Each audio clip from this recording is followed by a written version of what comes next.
समस्त परिवार रे बापा माँ आमे समस्त गोटे आमे भावुचे सब बेले आम पिलाटा को आमे एमिति शिक्षा दबा जो शिक्षा द्वारा सी भल चाकरी कर भल पैसा ऊपर इनकम कर मन हूँ दिलीप कुमार पट्टनायक एडवोकेट गंजाम। आज कार्यक्रम तो मु बहुत खुशी एवं देखुची एठारे उपस्थित समस्त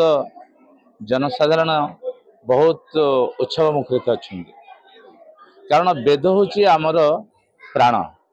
वेद हूँ आमर जीवन एवं वेद हूँ जीवन दर्शन एक मार्ग। ये वेद द्वारा आमे आम जीवन को एक सुंदर श्रृंखलित जीवन किमिति गठन करि परिबा या वेदर आम शिक्षा करि परिबा। तेणुक एभली कार्यक्रम एभली वेदधाम अनुष्ठान द्वारा आमे लोक मानकु पिला मानकु ए वेदर विषय रे सचेतन करेबा तांको ज्ञान देबा जा द्वारा कि सेमानकर भविष्य बहुत सुंदर होई परिबा। ठीक कथा आज जो समाज रे जो विशृंखलित भाव देखुछंती श्रृंखला नहीं विशृंखलित समस्ते खराब कुमार्ग चली यार प्रभाव तो सैया जेहेतु कि वेद निर्देशित जिन शिक्षा व्यवस्था पर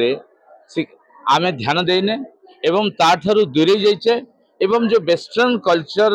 वेस्टर्न पैटर्न ऑफ एजुकेशन को आमे एडॉप्ट कर देचे जो कि केवल से दरकार शिक्षा शिक्षा ने वैदिक शिक्षा नहीं नीति शिक्षा नहीं वैल्यू बेस्ड नॉलेज नहीं से केवल एपरी शिक्षा दरकार जो शिक्षा द्वारा से केवल पेट पोषी पारे किंतु वैदिक शिक्षा द्वारा जड़े ता जीवन को श्रृंखलित कर सुंदर कर रसमय कर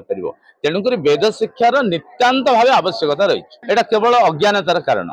जो माने ज्ञान प्राप्त होती जो माने वेद कौन जानी वेदांत कौन जानी नीति कौन जानी धर्म कौन जानी आचरण कौन जानी से शिक्षा द्वारा केवल प्रभावित हेनी। तो वेद द्वारा जो आमको जो ऋषि मुनि माने ये तो सृष्टि आरंभ जिनिस ये सृष्टि आरंभ जिनिस बहु साधु सन्थ मुनि ऋषि मान द्वारा प्रदत्त ज्ञान को जदि आमे आम जीवन भितर से एडप्ट कर दे परिबा तेबे निश्चित भाव आमर जीवन सुंदर हो आर गोटे निराकरण जिनिस गोटे अच्छी जब आमर समस्त परिवार रे बापा माँ आमे समस्त गोटे आमे भावुचे सब बेले आम पिलाटा को आमे एमिति शिक्षा दबा जो शिक्षा द्वारा सी भल चाकरी कर भल पैसा ऊपर इनकम कर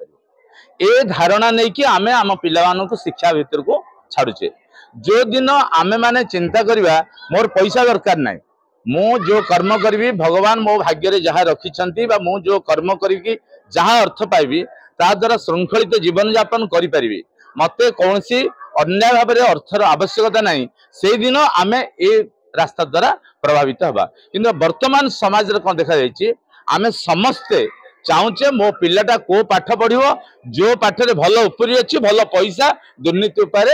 इनकम कर